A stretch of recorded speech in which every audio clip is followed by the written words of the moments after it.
Hi, it's David Avrin with the Customer Experience Advantage. Do you ever find yourself marveling, and by marveling I mean complaining, about how young people today often seem to want to skip to the end? They want the reward, but without doing the work. Well, the reality is they're just looking at problems through a different lens. I'll tell you how to see the world through their very important eyes right after this.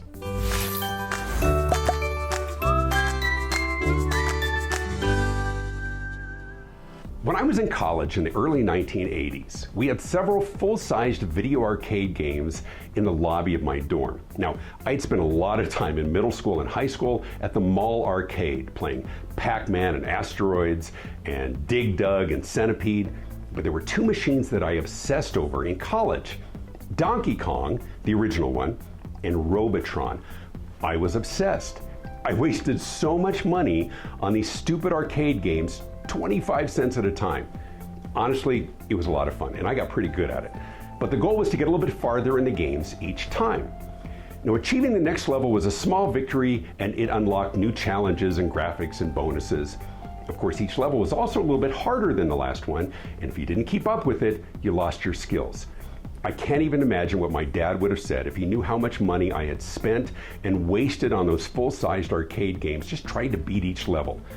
I grew up in an analog world. A came before B, and you had to get past C before you could move on to D.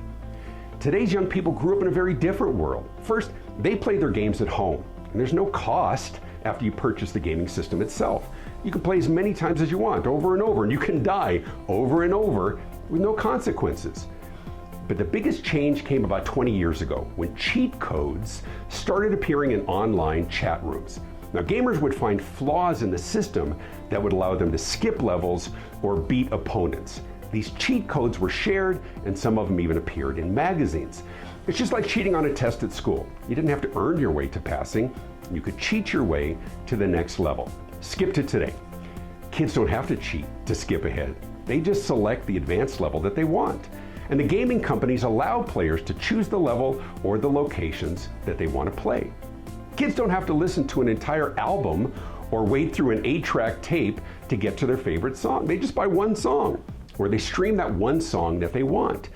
The idea of buying an entire album to get the one song that they want seems ridiculous for them, but that was our world.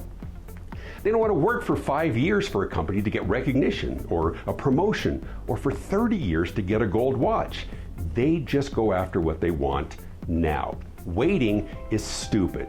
Waiting is old-fashioned and inefficient. I would submit that young people today aren't lazy. They just think digitally. There's no reason to go through a meaningless process because that's the way it's always been done. They look for ways to circumvent the process because it makes sense to get to the prize in a more creative and expeditious way.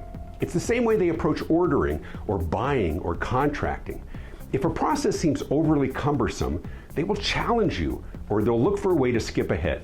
Of course, we often see those visible signs of their impatience as they throw their hands in the air and uttering, "Unbelievable," or "Come on, really?" or "Give me a break."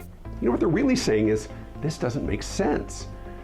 If your buying process or delivery system or customer journey doesn't make sense, they will let you know.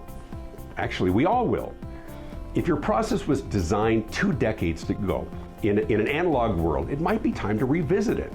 In an analog world, you stand in line at the bank and you fill out the deposit slip, and you hand them a stack of endorsed checks and they process it. But in the digital world, you just open the app on your phone, you take a picture of the check, and it's deposited. Actually, that's even antiquated for young people as they just Venmo money to each other instantaneously. If things that take time or require work don't make sense, they will challenge it as employees and also as customers. Now, we may characterize them as being lazy, but they think it's ridiculous to waste time and energy on things that don't make sense. I have so struggled with my 16-year-old son over high school algebra. He constantly questions why he has to spend so much time and so much frustration over something he will never, ever use in his life.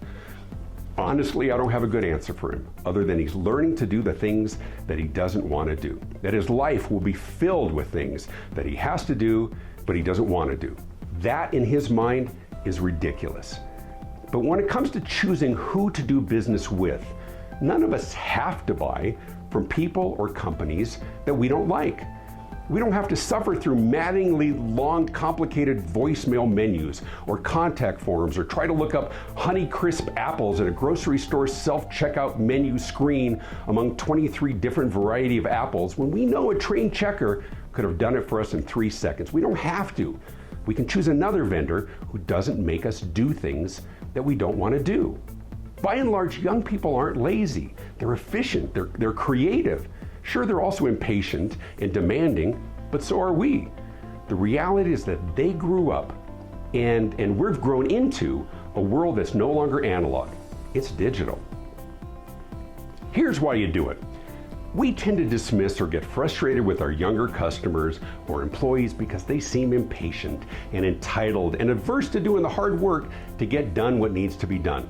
And in some cases that may be true, but if you look deeper, that aversion to work is often just really a rejection of meaningless work or a process that doesn't make sense.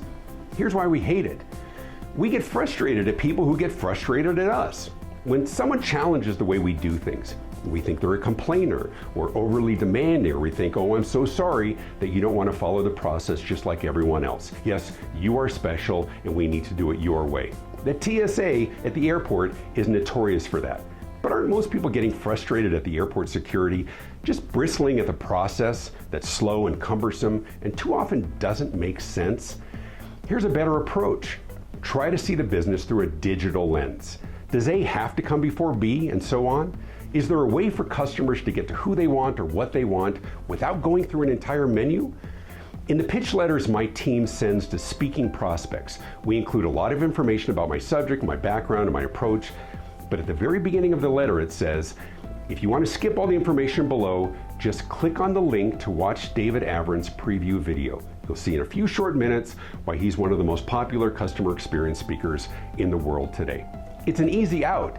It's a digital link in an analog letter.